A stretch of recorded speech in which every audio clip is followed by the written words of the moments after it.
Assalamualaikum warahmatullahi wabarakatuh. Waalaikumsalam warahmatullahi wabarakatuh. Alhamdulillahirabbil alamin wassalatu wassalamu asrofil anbiya wa mursalin wa ala alihi wa sahbihi ajmain. Asyhadu an la ilaha illallah wahdahu la syarikalah wa anna Muhammadan abduhu wa rasuluhu la nabiyya ba'dahu rasulah. Segala puji bagi Allah, Tuhan seluruh alam, yang telah memberikan beribu-ribu nikmat Islam, nikmat iman, wa nikmatul hidayah, hingga kita bisa menikmati manisnya ibadah kepadanya. Salawat serta salam kepada Nabiullah Muhammad sallallahu alaihi wasallam. Salawat kepada keluarganya, sahabatnya, tabi'ut hingga umat akhir zaman. Semoga kita bertemu dengan beliau dan para sahabatnya. Amin. Rekan-rekanku sekalian yang dirahmati Allah, yang sedang menonton live maupun yang ada di Masjid Al-Mahdi, yang insyaallah dirahmati oleh Allah. Amin. Kesempatan kali ini saya akan membacakan sebuah mimpi dari Bang Asruh Haili. Beliau berasal dari Malaysia. Mimpinya yang memiliki tema atau judul yaitu pesan dari Allah. Allah menyukai apa yang Kang Diki perjuangkan dan harus terus berjuang. Beliau mengalami mimpi ini selepas zuhur. Mimpi beliau seperti ini. Saya mau menyampaikan satu mimpi saya. Lepas sholat zuhur, saya tertidur. Saya bermimpi bertemu sama Kang Diki, jalan raya yang besar seperti Higuai atau jalan tol. Saya memeluk Kang dan menyampaikan berita kepada Akang. Beritanya, Allah Subhanahu wa Ta'ala menyukai apa yang telah Kang perjuangkan dan Akang harus terus berjuang. Saya menangis ketika memeluk Akang. Kemudian saya terjaga untuk sholat asar. Mimpi pun berakhir. Catatan, kedudukan saya tidur, kepala saya menghadap ke utara dan berbaring di sisi kanan. Ke kanan saya menghadap kiblat. Saya baru tahu aja ini Akang. Gak tahu ada tulisan Ibnu Sirin sebelum ini. Sama seperti tulisan Ibnu Sirin. Ini catatan ketika beliau mengalami mimpi ini. Mimpi ini singkat dan memiliki maknanya. Mari kita takwilkan. Takwilnya, mimpi singkat yang dibawa oleh Bang Asruh Haili berasal dari Malaysia. Ini bukan mimpi yang berdiri sendiri, terkait dengan mimpi lainnya. Memiliki kedalaman ruhani yang sangat kuat, istimewa, bobotnya luar biasa. Penting bagi umat, dan jika kita takwilkan menurut pendekatan Ibnu Sirin, ruhaniyah dan isyarat akhir zaman, maka maknanya dapat dijelaskan seperti berikut. Konteks mimpi. Perawi Bang Asruh Haili berasal dari Malaysia. Isi mimpi, setelah sholat zuhur, beliau tertidur. Bermimpi bertemu Kang Diki di jalan raya besar, yaitu Higuai atau jalan tol. Ia memeluk Kang sambil menangis dan berkata, Allah menyukai apa yang Akang perjuangkan dan Akang harus terus berjuang. Itu pesan dari mimpinya. Kemudian ia terbangun untuk sholat asar. Posisi tidurnya kepala ke utara, miring ke kanan menghadap kiblat. Dia tidur ya.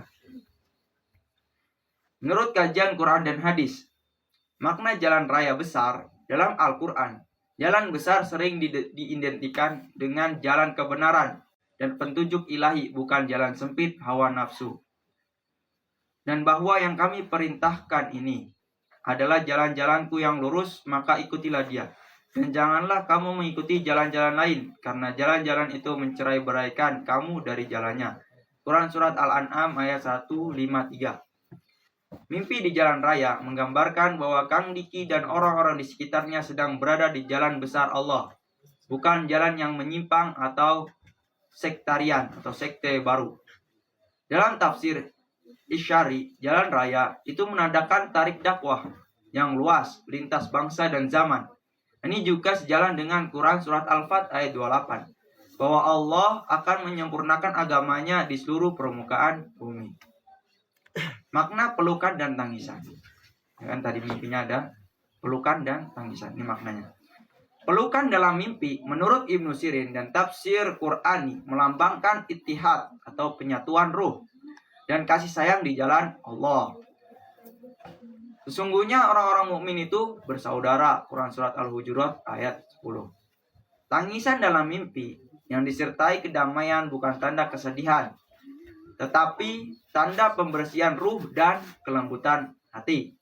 Rasulullah SAW bersabda, dua mata yang tidak akan disentuh api neraka, mata yang menangis karena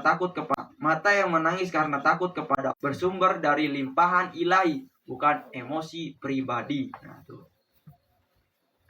Pesan dalam mimpi. Beliau mengatakan kepada Akang, yaitu Allah menyukai perjuangan Akang atau Kang Diki. Kabar ini termasuk mubasyirah ilahiyah, sebagaimana sabda Nabi SAW, tidak tersisa dari kenabian kecuali al-mubasyirat. Para sahabat bertanya, apakah itu? Beliau menjawab, mimpi yang benar atau ru'yatus shadiqah bagi seorang mukmin. Hadis riwayat Bukhari. Dalam tafsir Ibnu Hajar, mimpi semacam ini adalah tayyid min Allah, penguat dari Allah bagi para mujahid atau para pejuang agar tidak berhenti terus berjuang. Jadi pesan itu bukan sekedar dorongan, tapi pengakuan dari langit bahwa perjuangan Kang Diki disukai dan diridhoi oleh Allah. Alhamdulillah ya. Posisi tidur menghadap kiblat. Rasulullah SAW bersabda, apabila kamu hendak tidur maka berbaringlah di sisi kananmu dan menghadaplah ke kiblat. Ini adalah adab dalam tidur. Hadis riwayat Bukhari dan Muslim. Posisi tidur ini disebut dalam kitab tafsir Al-Ahlam Ibnu Sirin sebagai salah satu faktor mimpi benar, karena ruh bergerak dalam keadaan suci dan sesuai sunnah. Artinya, kondisi rohani Bang Asruhaili saat mimpi selaras dengan cahaya tauhid, yaitu arah Ka'bah, sehingga ini mimpinya lebih valid dan tergolong ru'yah shadiqah atau mimpi benar. Mimpi ini diperkuat oleh mimpi-mimpi lain. Mimpi Bang Asruhaili bukan berdiri sendiri, melainkan menyambung, yaitu gelombang ru'yah lintas negeri yang telah muncul sebelumnya. Berarti mimpi ini adalah tawatur. Contohnya antara lain, mimpi-mimpi yang serupa. Mana penguat? Yaitu 1. Mimpi Mas Rahman dari Indonesia. Melihat Kang Diki bersama Muhammad Qasim dan para sahabat masuk ke rumah dari arah belakang. Simbol dukungan rohani lintas dunia timur, yaitu Pakistan sampai Indonesia. Mimpi Hafizoh, ya, ia berumur 10 tahun. Melihat Masjid Al-Mahdi di Bukit Lebah, Tanah Uzlah. Isyarat bahwa wilayah Uzlah telah ditandai di jalan ruhani sebagai Masjid Al-Jamaah akhir zaman. Ini mimpinya, mimpi Hafizoh berumur 10 tahun. Itu yang ketiga, mimpi Hani. Melihat orang-orang Bukit Lebah bersiap ke luar negeri untuk perang ruhani. Menguatkan makna jalan besar dalam mimpi Asruhaili sebagai torik jihad global. Jihad itu artinya bersungguh-sungguh dalam perjuangan. Yang keempat, yaitu mimpi yang dialami oleh tamu Pak Badrudin. Beliau mengalami tahun 2020. Kang Diki dan rombongan datang dari arah tidak biasa. Pertanda bahwa arah dakwah Kang Diki unik.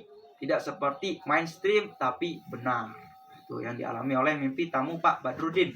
Dan yang kelima, mimpi-mimpi Muhammad Qasim bahwa Allah dan Rasul menyukai perjuangan mimpi-mimpi ini untuk umat.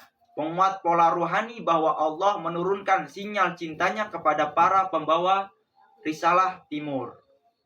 Yang keenam, dan banyak mimpi lainnya. Maka mimpi Asruhaili adalah salah satu potongan mozaik ru'yah internasional yang memperlihatkan bahwa ruh mukmin dari berbagai negeri sedang dihubungkan untuk satu sof, yaitu huroba akhir zaman. Penjelasan level mimpi ini dalam disiplin ilmu ru'ya al-Islamiyah, mimpi dibagi menjadi 3, yaitu mimpi dari Allah, yaitu ru'ya atau as-sadiqah, mimpi angan-angan, dan mimpi campur tangan setan.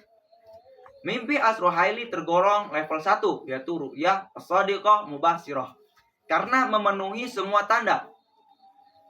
Mari kita lihat berbagai perspektif. 1. Dilihat dalam keadaan suci. Setelah sholat menghadap kiblat berbaring sesuai sunnah. Beliau mengalami mimpi ini ketika beliau dalam keadaan suci. Setelah sholat menghadap kiblat berbaring sesuai sunnah. Kedua, pesan selaras dengan Quran dan hadis. Mengajak terus berjuang di jalan Allah. Itu pesan mimpinya. Dan ketiga, ada rasa damai dan tangisan yang suci, bukan panik atau takut.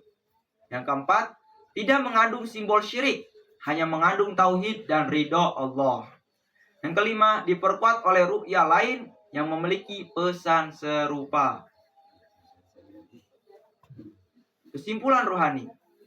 Mimpi Asruhaili adalah penegasan dari langit bahwa perjuangan Kang Diki dan gerakan rohani timur, yaitu Majlis Gaza, gerakan akhir zaman, Tanah Uzlah, Ashabul Kafi, sedang berada dalam keridhaan Allah. Jalan raya besar muncul dalam mimpi adalah Torik al-Haq al-Mubin, jalan lebar umat menuju pembentukan Sof al-Guroba atau orang yang terasing.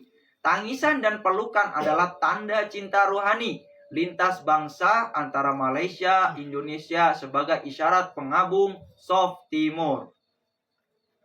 Itulah kesimpulan dari takwil yang setelah kita kaji dari yang dialami oleh Asruhaili. Beliau berasal dari Malaysia. Selesai. Mungkin itu saja yang bisa saya sampaikan.